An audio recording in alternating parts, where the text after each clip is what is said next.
Es domingo por la mañana en una isla paradisíaca de Asia. Aquí viven 40 millones de personas. A poca distancia de la costa se extiende una de las fallas geológicas más grandes del planeta. Los científicos le han dedicado muchas horas de estudios en un intento por desenmarañar los secretos de su comportamiento sísmico.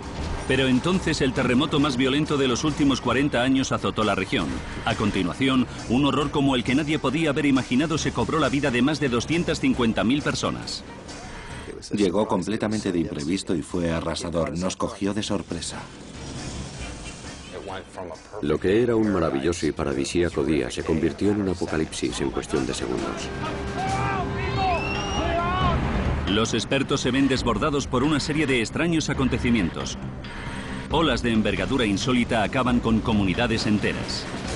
El megatsunami de 2004 constituye uno de los misterios más insondables aún por desvelar. Sirviéndose de las técnicas de análisis científico más evolucionadas, se ha conseguido arrojar nueva luz sobre lo que ocurrió y confirmar que los tsunamis son una amenaza mucho más real de lo que el mundo jamás creyó. Los desastres no pasan porque sí, sino como consecuencia de una cadena de sucesos decisivos. Acompáñennos y descubran los indicios y lo que ocurrió segundos antes de la catástrofe. Segundos catastróficos.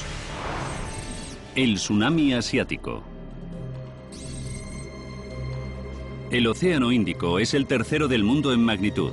Su frontera oriental está recorrida por una enorme fosa, formada a lo largo de una vasta línea de falla conocida como Falla de Sunda, de mucha actividad sísmica. En esta falla se unen las dos placas tectónicas más grandes de la Tierra. El geólogo estadounidense Kerry See ha dedicado los últimos 10 años de su vida al estudio de esta falla. Las placas son los objetos en movimiento más inmensos del planeta. La placa india se mueve por debajo de la placa asiática, que es arrastrada hacia abajo por ella. La zona de colisión entre placas es un caldo de cultivo de terremotos. Si bien el extremo norte de la falla apenas ha experimentado actividad de consideración en los últimos 500 años, en el extremo sur la historia cambia. La estadística demuestra que aquí se produce un gran terremoto cada 2 siglos. El último fue en 1833, hace casi 200 años. Existe cierto temor a que en algún momento entre el próximo minuto y los siguientes 30 años parte de la megafalla vuelva a romperse. La megafalla es bien conocida por los geólogos, pero la mayoría de la gente que vive, trabaja y se divierte en torno a esta gran masa de agua es ajena a los peligros acechantes en la zona. Los últimos días de 2004 iban a cambiar eso para siempre. Una de las joyas de la región es la isla tailandesa de Koh Phi Phi. Cada año más de 150.000 turistas acuden a ella a gozar de su exotismo, su exuberancia y sus magníficas playas. El 25 de diciembre de 2004, la familia Moore de California disfrutaban de las vacaciones de su vida. Era la primera vez que íbamos a Asia. La isla Phi Phi era completamente distinta a nada que hubiéramos conocido. Un paraíso absoluto. Ken estaba grabando un vídeo de su mujer, Gaylin, y de sus hijas, Kendra, de 8 años, y Daniel, de 6, divirtiéndose en sus vacaciones de Navidad. Mis hijas tenían 6 y 8 años, así que el mejor regalo que podíamos hacerles era una gran fiesta de Navidad. Se lo estaban pasando en grande. Tailandia es solo uno de los 20 países bañados por el Océano Índico. A 460 kilómetros se encuentra la isla de Sumatra con intensas turbulencias políticas. En su costa oeste se encuentra la comunidad de Logna. A pesar de los más de 20 años de descontento social en el norte de la isla, Logna consigue mantener la normalidad sostenible. Su población de 15.000 personas se apiña a lo largo de la estrecha franja que separa las colinas y el océano. 26 de diciembre. 7:57 de la mañana. Ibu Nurleli tiende la colada familiar mientras sus 3 hijos desayunan viendo la televisión en el interior de la casa. Vivimos cerca de la playa y esa mañana se levantó como otra cualquiera. No había viento y el cielo estaba limpio, azul. La más pequeña de los hermanos era Ichut, de 9 años. Una niña muy inteligente y sensata, a la que le gustaba ayudar a su madre en las tareas de la casa. Ichut tenía un hermano de 16 años y otra mayor de 17 llamada Fitri. Fitri es ciega de nacimiento, pero se ha convertido en una experta costurera para alegría de su madre. Aunque es ciega, cose y borda muy bien. Hace sus propios diseños. Ibu acababa de perder a su marido y sus hijos eran lo único que le quedaba. 7 de la mañana, 59 minutos. En lo más profundo del océano, la Tierra empieza a agitarse.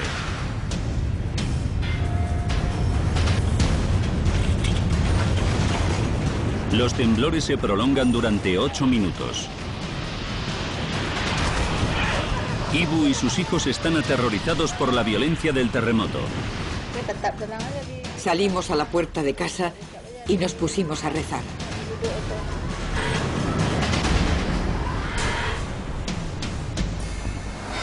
Ocho y 15 minutos.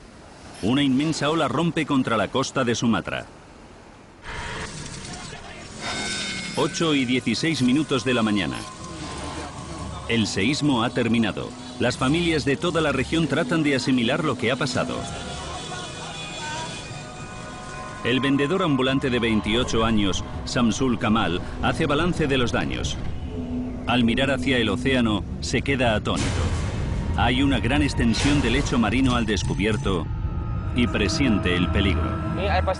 Sabía que si el mar se alejaba tanto, tenía que volver. Entonces, a lo lejos, Samsul ve una asombrosa pared de agua que se acerca a toda velocidad.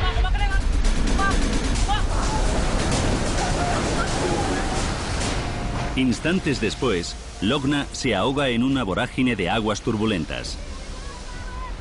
Una segunda ola rompe contra Ibu y su familia. Esta, mucho más grande, sobrepasa la copa de los árboles. Vimos el agua, tan alta como una montaña. Ibu intenta desesperadamente no soltarse de Ichut, pero la pequeña es arrancada de sus manos. En la cima de una colina cercana, Samsul observa cómo una tercera ola aún más alta se aproxima. Aunque está a 35 metros, la potente masa de agua casi lo mata. La tercera ola me pasó justo por encima de la cabeza. A 13 kilómetros al norte se halla Banda Aceh, la capital de la provincia y hogar para 300.000 personas. 8:40 minutos de la mañana. En el centro de la ciudad, a 4 kilómetros hacia el interior, un cámara aficionado graba los momentos que siguen al terremoto. En su grabación se observa cómo un mar de agua va ascendiendo lentamente por la calle. De repente, el flujo se acelera y en unos segundos, el agua se mueve más rápido incluso de lo que puede llegar a correr una persona. El caos se desata en Sumatra, mientras el tsunami prosigue su trayectoria hacia el este. En la isla de vacaciones de Koh Phi Phi, la familia Moore se prepara para abandonar el hotel después de unas inolvidables vacaciones. La noche anterior había sido la de Navidad y esa mañana nos habíamos levantado tarde y desayunado tranquilamente. Me acuerdo de pensar, vaya, en solo media hora estaremos facturando el equipaje.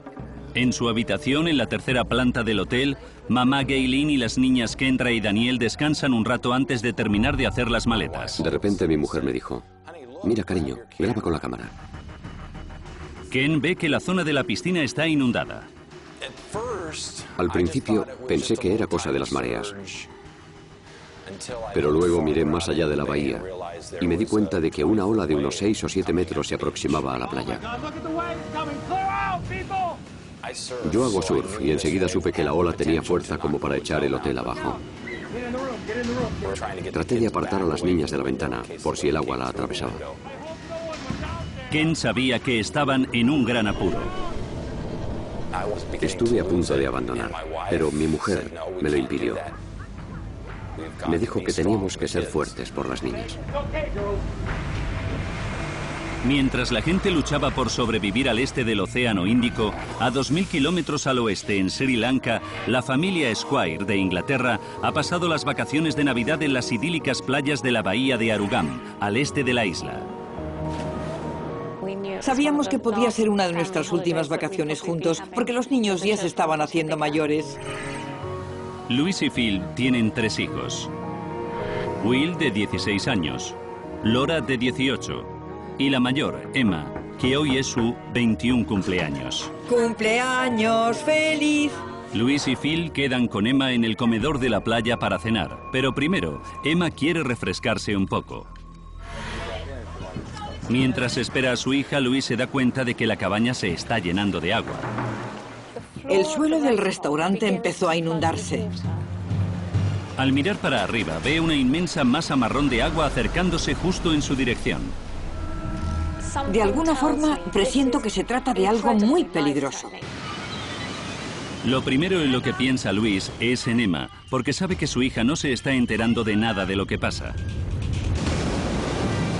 Apenas tiene unos segundos para reaccionar, segundos que pueden marcar la diferencia entre la vida y la muerte.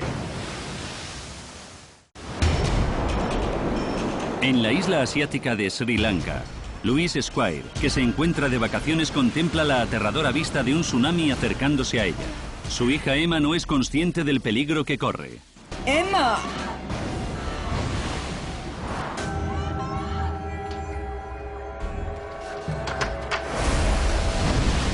Toneladas de agua irrumpen en la habitación. En unos segundos, Emma está atrapada y su tiempo se acaba.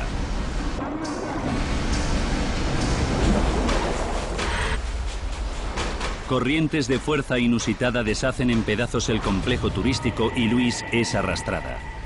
Lo siguiente que recuerdo es estar bajo una inmensa masa de agua, pensando en lo fácil que era que pudiera morir allá.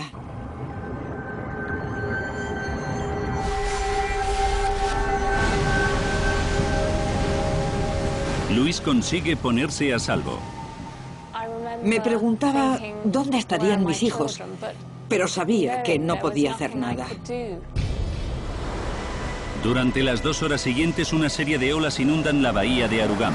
Por fin, el agua se retira, revelando un terrible escenario.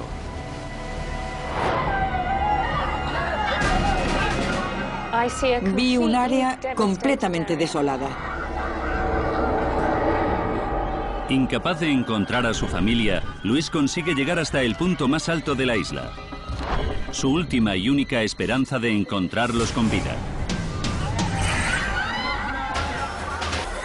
Pero ni siquiera allí hay rastro de sus hijos o de su marido. La invade la desesperación. Empecé a planear mi propia desaparición de este mundo. Pero entonces oye unas voces familiares. Philip se acerca por el jardín, seguido de Emma, Laura y Will. Están todos. Es increíble. Nos abrazamos todos. Fue maravilloso. Mi madre no paraba de repetir, creía que os había perdido, creía que os había perdido. Todos nos echamos a llorar. No podíamos creernos la suerte que habíamos tenido. Habíamos sobrevivido los 5.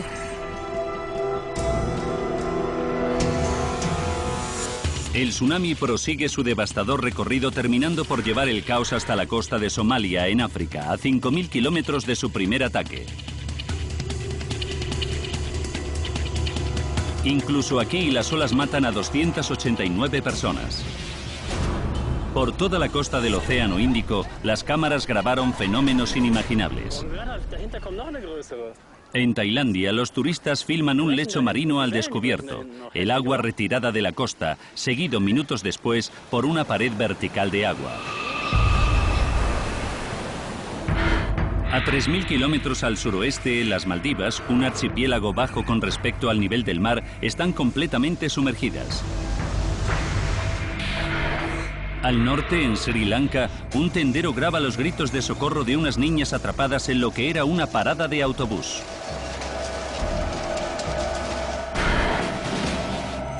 En Koh Phi Phi, Ken Moore y su familia se enfrentan con una nueva y espeluznante realidad al retirarse las aguas. Todo el mundo había desaparecido en la bahía. Justo el día anterior, nosotros mismos habíamos estado bañándonos y haciendo snorkel ahí. Y ahora las olas se habían llevado a todo el mundo por delante. Había gente con heridas muy graves, brazos rotos, piernas retorcidas, brechas. Las sábanas cubrían a los muertos.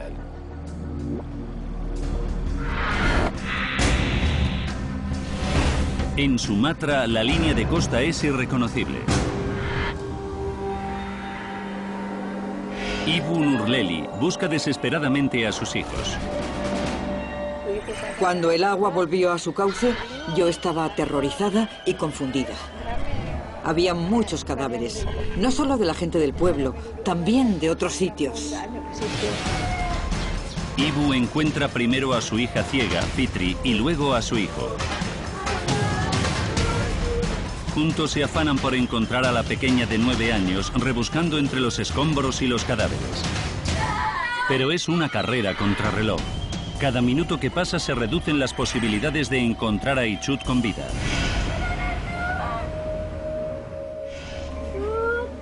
Buscamos a Ichut por todas partes. Pero después de horas de búsqueda infructuosa, se impone la horrible verdad. No pude encontrar a mi hija pequeña. No la volví a ver desde entonces. Como muchos otros niños, Ichut no tuvo la fuerza suficiente para sobrevivir a las aguas. Al menos un tercio de las víctimas del tsunami fueron niños. Este es el tsunami más devastador del que la historia tiene constancia. Comunidades enteras quedaron arrasadas.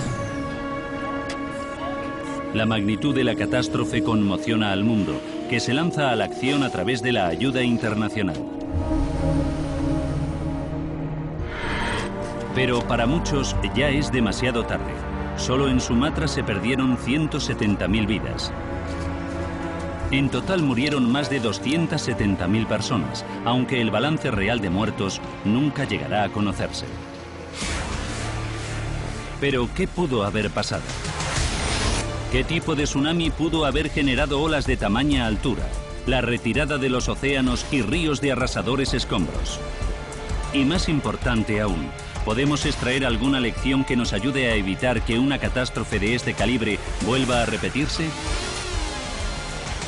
Para comprender todos los detalles de este complejo desastre es necesaria la experiencia de personas entendidas en distintas disciplinas. Un equipo de categoría mundial se reunió para investigar.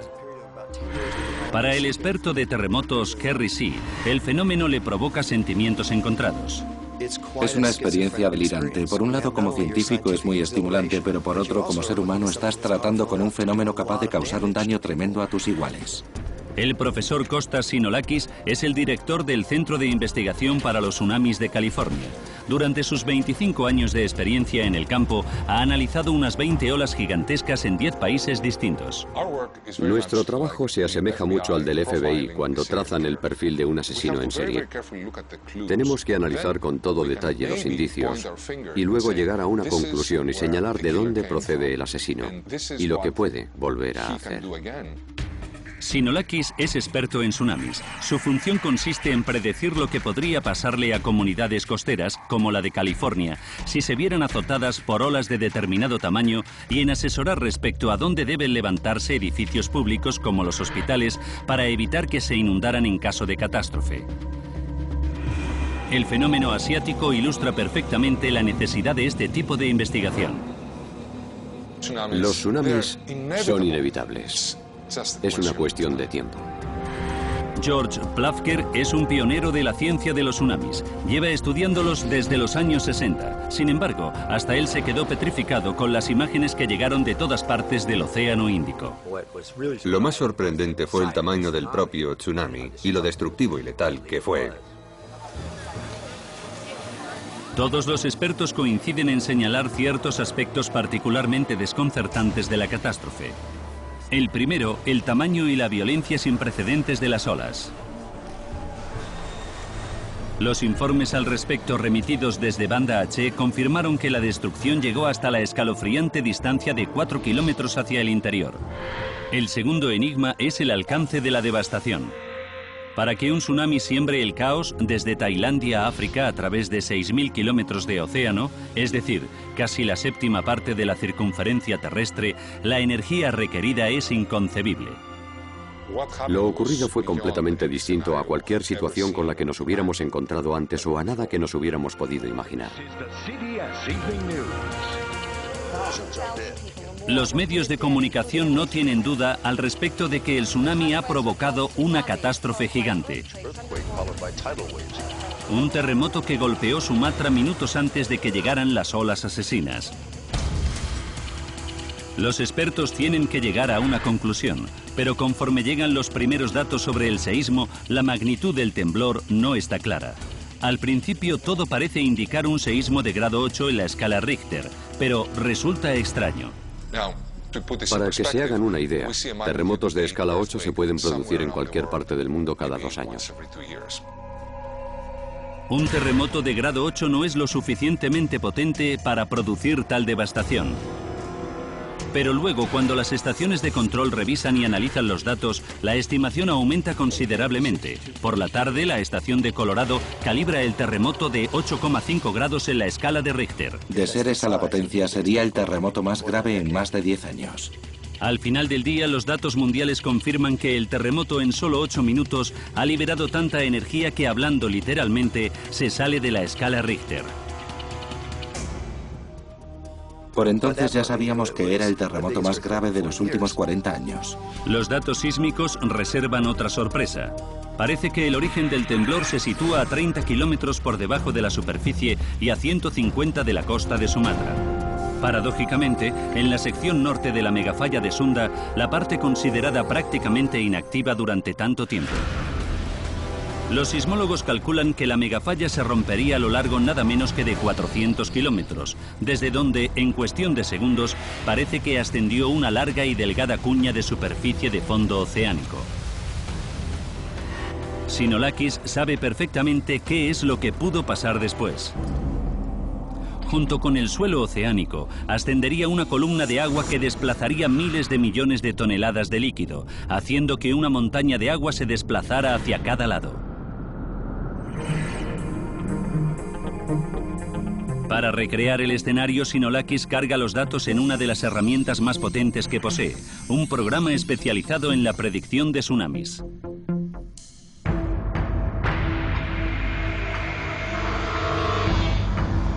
Los resultados de la simulación dejan perplejo a Sinolakis. El software predice que por muy altas que fueran las olas, a 400 kilómetros de distancia ni siquiera hubieran llegado a Sri Lanka, una de las zonas más afectadas en realidad. No tenía sentido. El azote sobre Sri Lanka era un elocuente indicio. Para que el tsunami llegase a Sri Lanka, la zona de ruptura de la falla tendría que haber sido mucho mayor. Sinolakis evalúa la situación. Decide revisar los datos sísmicos. Por experiencia, sabe que los registros sísmicos grabados durante un gran terremoto no siempre reflejan con precisión la verdadera longitud de la zona del temblor. La propia intensidad del fenómeno principal podría enmascarar fenómenos de menor envergadura en otros puntos de la falla. A menudo, el mejor modo de descubrir la verdad es analizar las réplicas que siguen a la primera y cataclísmica liberación de energía. Estos temblores más leves son provocados por la falla al asentarse y pueden localizarse con mayor exactitud. Al analizar los datos, Sinolakis descubre una gran agitación de actividad tectónica hacia el norte del epicentro. Es un momento decisivo. Si esta actividad determinara el límite norte de la ruptura, la brecha se extendería a lo largo de 1.600 kilómetros, 4 veces más de lo que se pensaba originalmente. Una brecha de este tamaño no tendría precedentes y sería lo suficientemente traumática como para causar el tsunami asesino. Pero los indicios de las réplicas son circunstanciales. Sinolakis necesita pruebas más contundentes. Si la falla se ha abierto a lo largo de toda esa distancia, en algún punto debe haber dejado pruebas. Sinolakis sabe que Kerry Sea ya se encuentra sobre el terreno en Indonesia y que se prestará encantado a colaborar. Aunque gran parte de la línea de falla se extiende bajo el agua, emerge a la superficie de vez en cuando en forma de cadena de islas volcánicas. Sea alquila un helicóptero y vuela hacia el norte de dichas islas para buscar posibles signos de reciente agitación sísmica. Al acercarse a la isla de Simeulue, divisa algo que le llama la atención.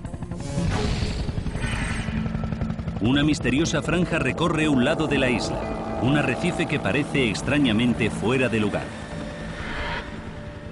Me di cuenta de que la isla había emergido del agua y que el arrecife entero había quedado al descubierto y había muerto. Sí se dispone a medir cuánto ha ascendido el arrecife respecto a su posición anterior bajo el agua. Comparando las alturas del coral elevado alrededor de toda la isla, descubre el movimiento exacto de la corteza terrestre. Primero registramos unos 50 centímetros de elevación y más al norte ya había 1 metro. Si seguíamos, medíamos 1,5 metros. El patrón de movimiento sugiere que la cara oeste de la isla se elevó 1,5 metros. Las pruebas son asombrosas.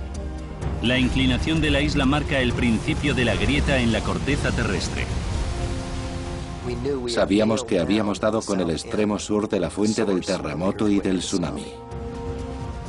Un sondeo similar en el resto de las islas diseminadas por la megafalla podría proporcionar así las pruebas que necesitaba para averiguar la verdadera longitud de la brecha. Pero en este momento tan crítico, la investigación recibe un revés. A los oídos de Xi llegan noticias sobre la agitación política en las islas del norte, lo cual significa que no podrá llegar más lejos. Si no logran determinar la extensión de la grieta, nunca averiguarán por qué este terremoto rompió todos los esquemas establecidos y generó el más impresionante megatsunami de la historia.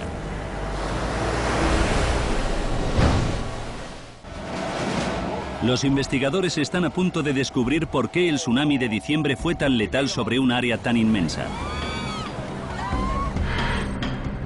Kerry sí ha localizado el origen de la grieta del terremoto, pero necesita imperiosamente averiguar hasta dónde llegó hacia el norte. Queríamos saber más acerca del montículo que se formó en el suelo marino. Medía 1000 kilómetros o 1600. Pero descartada la posibilidad de la investigación en helicóptero, ¿cómo podrían seguir? De repente, a uno de los ayudantes de Xi se le ocurre una idea genial. Si las tremendas pruebas físicas que Kerry había descubierto en la isla podían verse desde el aire, ¿por qué no desde el espacio? Localizaron entonces una imagen de satélite de la isla previa al terremoto y la sobrepusieron sobre otra tomada después. La comparación de ambas imágenes arrojó resultados muy esclarecedores. El perímetro de la isla se había alterado como consecuencia de la inclinación en el agua. Además, observan también una ligera transformación del color del océano que la rodea, debido al cambio de profundidad del agua tras el terremoto. Xi comprueba que es posible rastrear los movimientos verticales del fondo oceánico a partir de estas observaciones. Es la primera vez que se utilizan imágenes de satélite para esto. El equipo examina sistemáticamente las imágenes de otras islas situadas a lo largo de la megafalla y calculan el nivel de movimiento del lecho marino.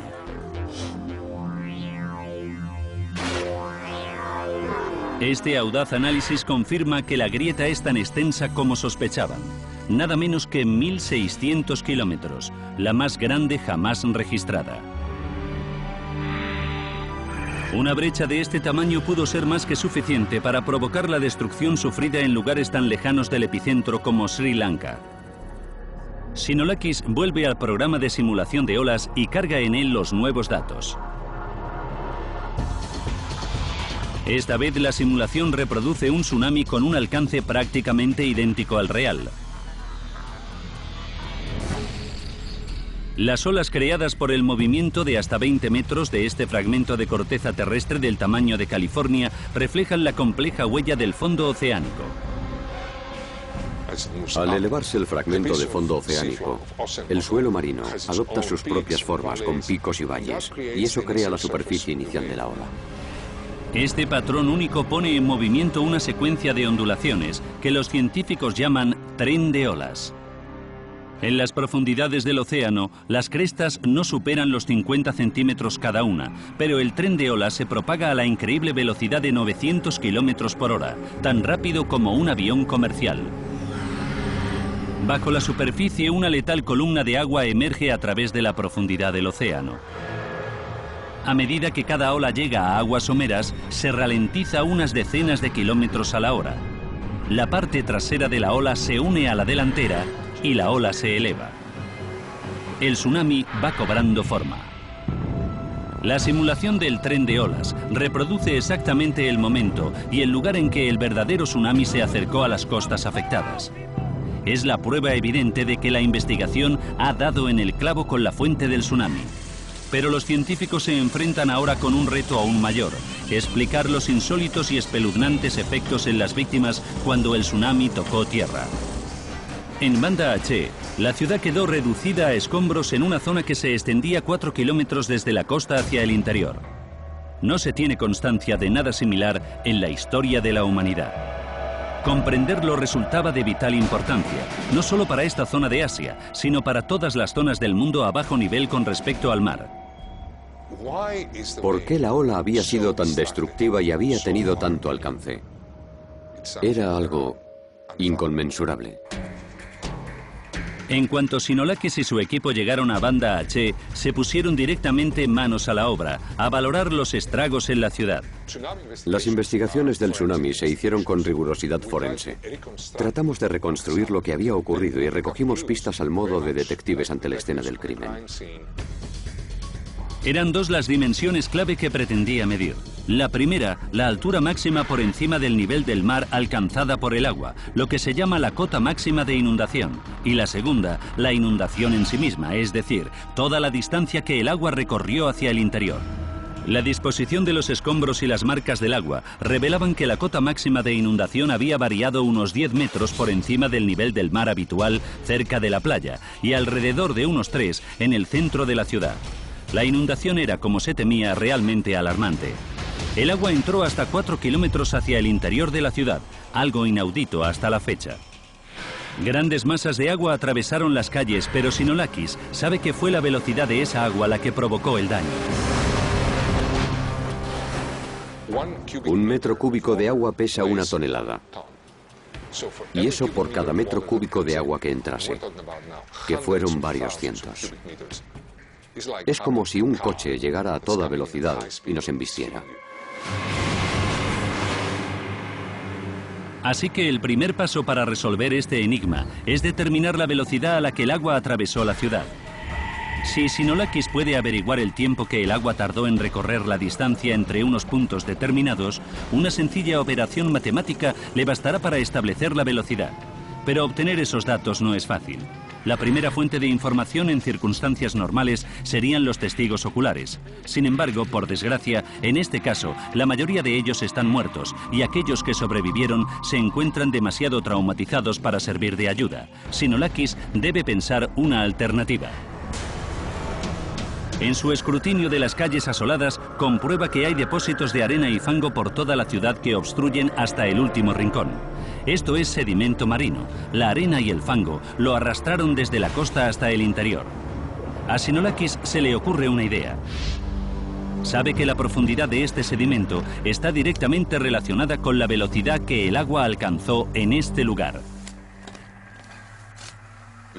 Si el tsunami hubiera entrado lentamente, habría más sedimento cerca de la costa, mientras que si ataca con violencia, la mayor parte del sedimento habría de encontrarse más hacia el interior de la ciudad. Estos escombros son su velocímetro. El equipo mide minuciosamente las capas de sedimento depositadas en determinados puntos clave. Su sobrecogedor análisis revela un resultado que supera el límite de la razón. El agua fluyó a 32 kilómetros por hora a través de la mayor parte de la ciudad. Era de suponer que el agua entraría en la ciudad, pero nunca imaginé que lo haría a esta velocidad. 32 kilómetros por hora, 3 metros de profundidad, 3,22 kilómetros hacia el interior. Es que era algo inexplicable. Se queda sin palabras para explicar cómo un volumen tan inmenso de agua puede fluir tan rápido y hasta tan adentro. Pero entonces dan con otra prueba determinante. Sinolakis recibe noticias de un vídeo en el que se ve cómo el agua llega al centro de la ciudad. El vídeo marca un punto de inflexión en la investigación. Según se ve en la película, la ola parece desafiar todas las leyes físicas. Al llegar a las calles, a 4 kilómetros hacia el interior de la ciudad, en lugar de ralentizarse como cabría esperar, la ola se acelera. De no estar viéndolo con sus propios ojos, lo consideraría de todo punto imposible. Sinolakis escudriña el vídeo en busca de pistas. Rebobinando una y otra vez, se fija ahora en la leve inundación previa a la torrencial. Esta primera ola iba muy lenta. Es decir, se podía escapar de ella. Y entonces se percata de algo que transformará radicalmente la ciencia de los tsunamis. La capa somera de agua allana el terreno para el fenómeno letal. La primera ola constituye una alfombra de baja fricción para la siguiente. La segunda ola se mueve sobre la finísima capa de agua de la primera ola. Por eso puede propagarse más rápido. Lubricada por la humedad de la superficie, la segunda ola tiene potencia para atravesar las calles sin perder velocidad. De repente, la segunda ola se acelera y alcanza una velocidad de 34 kilómetros por hora. Es una visión de extraordinario impacto. Es como si nos lanzaran con una hormigonera, mezclados en una masa de clavos, martillos y destornilladores. Así fue como por desgracia murió esta gente. No tenían escapatoria. Es una cruda pero valiosa lección. Para sobrevivir a un tsunami no sirve ni correr más que el agua ni esconderse en un rincón. La única posibilidad de salir con vida es encaramarse a una estructura sólida, colocarse en un punto lo más alto posible. La diferencia entre la vida y la muerte en Aceh, en algunos casos, apenas fue de unos milímetros. Pero en cuanto Sinolakis empieza a convencerse de que ha resuelto el misterio, recibe los informes acerca de unas olas de magnitud inverosímil a solo 13 kilómetros al sur, en Logna. Oí que la cota máxima de inundación era enorme, superior a los 30 metros. 30 metros era 3 veces más que la profundidad máxima del agua en Banda Aceh, y de nuevo no podía explicárselo. Sinolakis le pide a un experto en tsunamis, el científico George Plafker, que investigue. Según mis conocimientos, la ola de un terremoto de tal envergadura podría haber alcanzado los 12 metros de altura, más o menos, pero nunca los 30 como ocurrió. Plafker se reúne con Samsul Kamal, el vendedor ambulante que se subió a una colina para escapar del agua. Samsul describe 3 olas enormes en forma de cobra, cada una más grande que la anterior. La tercera ola me pasó justo por la cabeza. El equipo de Plafker mide la cota máxima de inundación del punto al que acudió Samsul y descubre que el agua alcanzó los sorprendentes 30 metros por encima del nivel del mar, altura superior a la de un edificio de 8 plantas. Eso supone el tsunami de más intensidad asociado con un terremoto en nuestra historia. Pero ahí no acaba la historia de Samsul. Está seguro de que las olas llegaron unos 20 minutos después del temblor. Plafker se queda atónito. Sabe que las olas procedentes de la megafalla a 200 kilómetros de la costa necesitarían al menos media hora para llegar a Logna. Para que el tsunami alcanzase el interior en 20 minutos, debió de haber actuado algún otro mecanismo, algo capaz de provocar que las olas tan inmensas llegaran a la costa mucho antes de lo supuestamente posible. La investigación recibe un mazazo. Eso significaba nada menos que tener que volver a empezar. Esta anomalía emerge justo en mitad de la investigación, pero resolverla supone reescribir todas las reglas para la predicción de tsunamis y revela la verdadera vulnerabilidad de cientos de millones de personas que viven cerca de una falla a poca distancia de la costa. El investigador George Plafker ha descubierto que las mastodónticas olas llegaron a la costa oeste de Sumatra demasiado pronto como para proceder de la fuente original del tsunami principal. La investigación pasa por una crisis. Resolver esta paradoja es un asunto de extrema importancia para Plafker, así que decide volver al principio. Sabe que las olas llegaron 20 minutos después de que empezara el terremoto, y sabe lo rápido que pueden propagarse las olas a través de las aguas en la orilla. Así que vuelve sobre sus propios pasos y calcula el punto de partida desde el que las olas comenzaron su viaje. Resultó que la ola podía recorrer una distancia máxima de unos 100 kilómetros. George consulta un mapa geológico detallado del lecho oceánico. Allí, a 110 kilómetros de la costa, descubre unas formas extrañas que llaman su atención, unos reveladores pliegues en el fondo oceánico. ¿Podrían ser la respuesta? Sabe que a menudo, en las zonas próximas a grandes terremotos, se hallan unos accidentes llamados ramificaciones de falla, que marcan el punto en que las enormes fuerzas encuentran una debilidad en la corteza deprimida, y donde las fracturas pueden surgir hacia la superficie, a muchos kilómetros de la falla principal en sí misma. Las ramificaciones de falla pueden empujar largas y estrechas secciones de lecho marino hacia la superficie en cuestión de segundos, lo cual a su vez produce un inconfundible y breve impulso de olas altas como las que azotaron Logna. La teoría parece plausible. Cuando Plafker carga los datos de la ramificación de la falla en el simulador, los resultados son cuanto menos espectaculares. ¿Quién lo iba a decir? Más o menos duplicaba la altura de las olas de Logna y por supuesto reducía el tiempo que tardaron en llegar. Con una falla emergente localizada cerca de la costa, las olas simuladas encajaban casi a la perfección con las sorprendentes descripciones de los testigos oculares. El grupo sísmico japonés aporta credibilidad a la teoría al detectar réplicas exactamente en la zona identificada por Plafker. Aunque es necesario investigar en profundidad para demostrarla, la explicación de Plafker supone un enorme paso adelante. Pero el problema definitivo planteado por esta catástrofe aún queda en el aire. ¿Puede hacerse algo para prevenir a la población de la inminencia de un tsunami?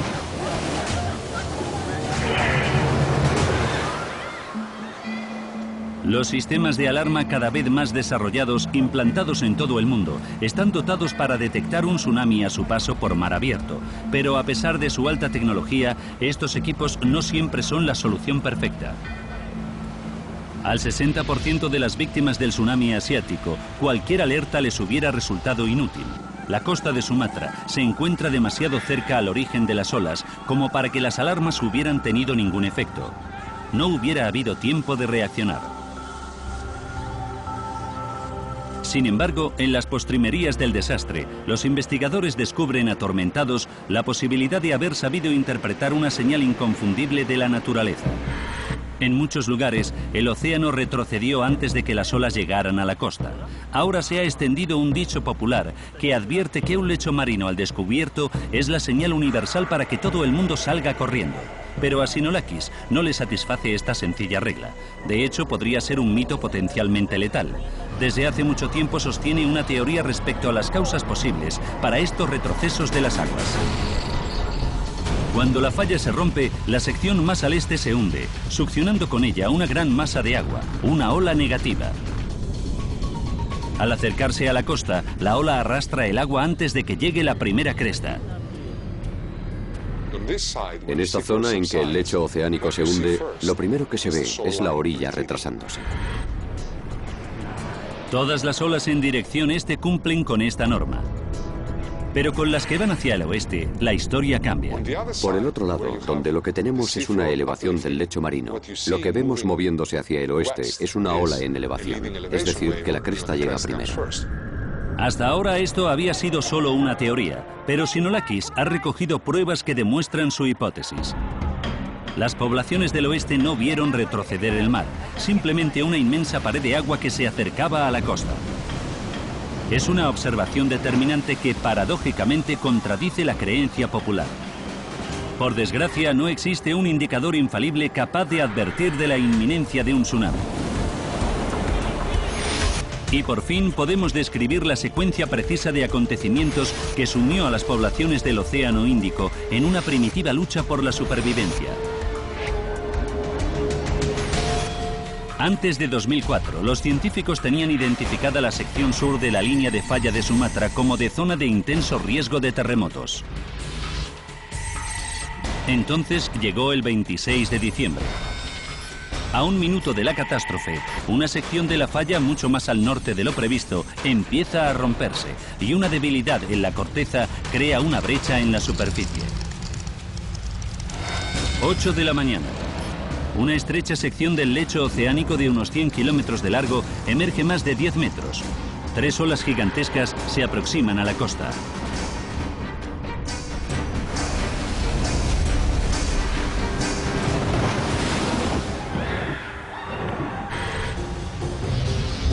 Entre tanto, las propias placas tectónicas se separan, desplazando millones de toneladas de agua.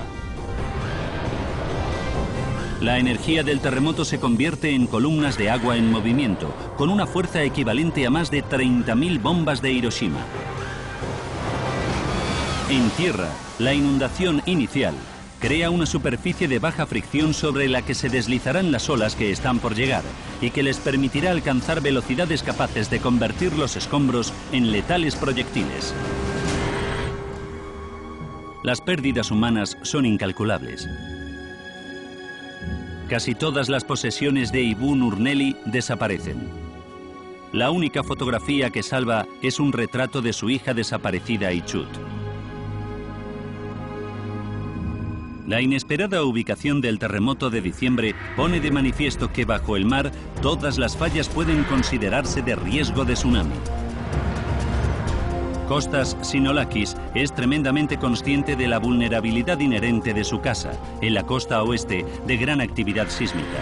Pero la experiencia con el tsunami de Asia ha fortalecido su determinación para prepararse para ese día. Si alguna vez sufrimos un tsunami en la costa oeste de Estados Unidos, estaremos prevenidos y con suerte no habrá víctimas humanas.